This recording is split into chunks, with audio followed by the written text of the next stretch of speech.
Bom, senhores, vamos falar então sobre doença pulmonar obstrutiva crônica. A primeira coisa que nós vamos tentar é definir, né? A gente, de uma certa forma, a gente está falando de doenças que levam à obstrução, uma de forma mais reversível, outra menos, e aí nós estamos falando do menos reversível, o DPOC, né? É um pouco diferente do que a gente falou anteriormente em asma bronca. Então a definição da DPOC é uma doença que leva então à obstrução de fluxo e que não é totalmente reversível. A obstrução é progressiva e é associada a uma resposta inflamatória do pulmão a partículas ou gases tóxicos. Definição de Gold.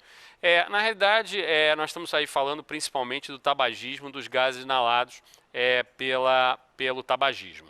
Então, aí, reforçando a definição, obstrução de fluxo, como a gente tem na asma, né, levando a uma situação diminuição então da VF1, né, e que não é totalmente reversível.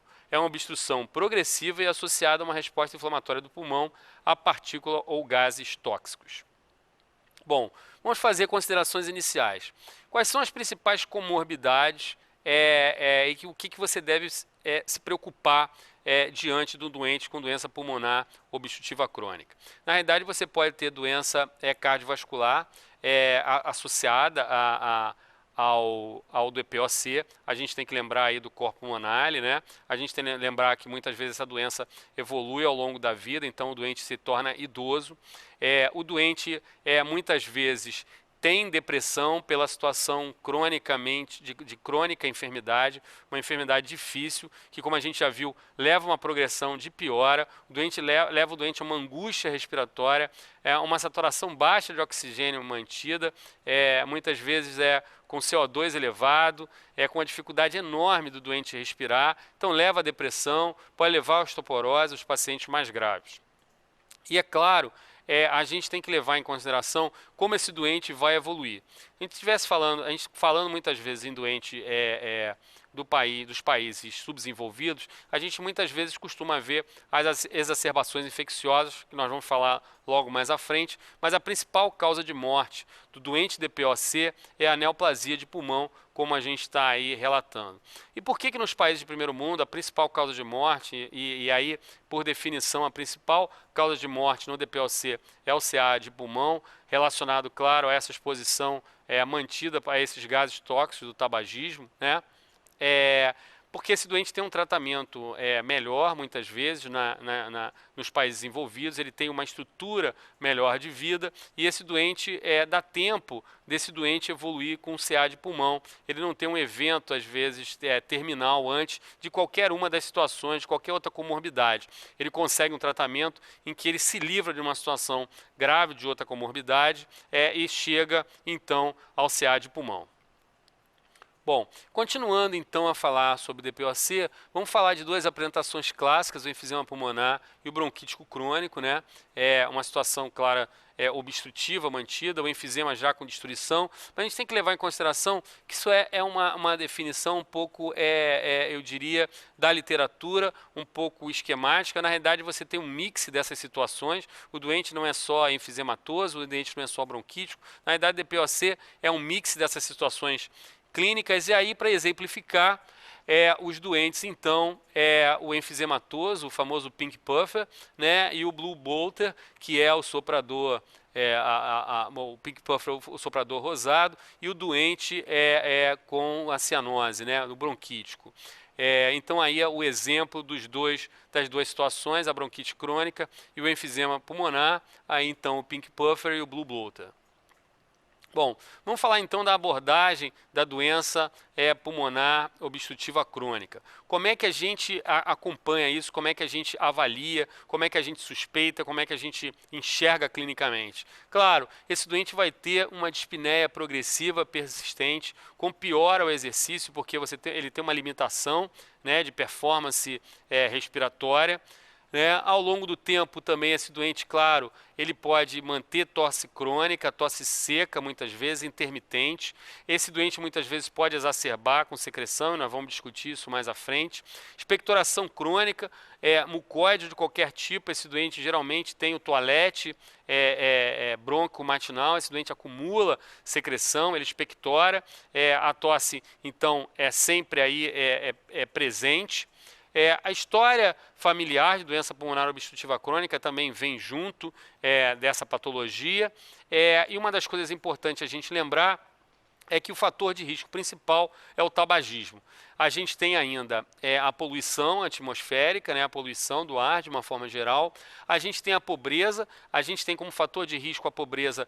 Se você tiver duas situações de doentes com diferenças socioeconômicas, o doente claramente com um menor poder aquisitivo, um doente mais pobre, ele tem uma pior evolução da doença pulmonar obstrutiva crônica, então pobreza é fator de risco no caso do DPOC. Infecções repetidas levam à piora da doença, e aí a gente também tem como fator de risco uma outra situação clínica, que é a deficiência de alfa-1 antitripsina. Continuando então a abordagem da doença pulmonar obstrutiva crônica, vamos fazer uma pequena pausa e falar um pouco da deficiência de alfa-1 antitripsina. Então, a gente tem o enfisema pulmonar por deficiência de alfa-1 antitripsina, e a gente vai fazer a pergunta: quando é que a gente suspeita então da deficiência por alfa-1 antitripsina, o enfisema pulmonar por deficiência de alfa-1? O enfisema geralmente ocorre em jovem, sem risco conhecido, ou seja, é um doente que apresenta então essa situação clínica de enfisema pulmonar, e ele teoricamente não tem nenhum risco, não tem nenhum agente de exposição que leve a ele à situação da doença pulmonar obstrutiva crônica. O enfisema é mais comum nas regiões basais, diferente do enfisema relacionado à doença pulmonar obstrutiva crônica relacionada ao tabagismo. Você tem associado uma hepatopatia inexplicada, você pode ter vasculite ceanca positiva, aí nós estamos falando então da granulomatose de Wegener, né? E ainda uma relação direta com história familiar para a deficiência de alfa-1 antitripsina. Deve-se lembrar ainda que o enfisema é pan-acinar, diferente do enfisema relacionado ao tabagismo, que é um enfisema centro-acinar, como aí descrito no nosso slide. Bom, vamos continuar então a abordagem da doença pulmonar obstrutiva crônica. Como é que a gente então aborda e faz o diagnóstico, como é que a gente acompanha o doente, como é que a gente faz essa abordagem clínica e depois, claro, a abordagem terapêutica. Entra também, mais uma vez, a espirometria, do mesmo jeito que na asma bronca, e a gente vai ter então no diagnóstico aquela relação entre a VF1 e a capacidade vital forçada, o índice de Tifenot menor que 70, menor que 0,7, após a prova broncodilatadora. Ou seja, o doente não reverte, eficazmente essa obstrução. Ele tem uma obstrução mais mantida, ou seja, ele tem uma maior dificuldade, você já tem uma destruição do arcabouço pulmonar pela doença pulmonar obstrutiva de forma crônica, e esse doente então não tem uma resposta broncodilatadora com uma reversibilidade da asma brônquica.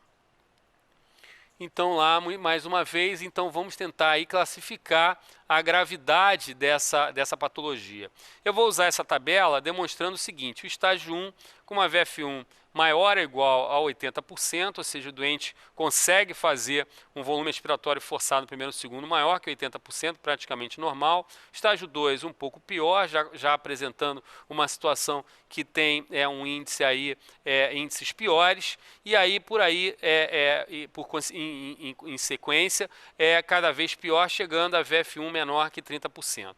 Vamos tentar evoluir essas tabelas e tentar fazer um resumo melhor usando o GOLD, sem a gente ficar tão preso às tabelas diferentes e tentando juntar tudo em uma estrutura só para nos facilitar essa classificação. Então vamos lá, aí mais uma vez mostrando os riscos a partir do Gold. Aí a outra tabela usando o CAT, o MMRC, e aí mostrando aí as classificações. Vamos tentar reunir isso tudo, né, para facilitar a nossa forma de fazer o diagnóstico, nosso entendimento da gravidade e também o tratamento.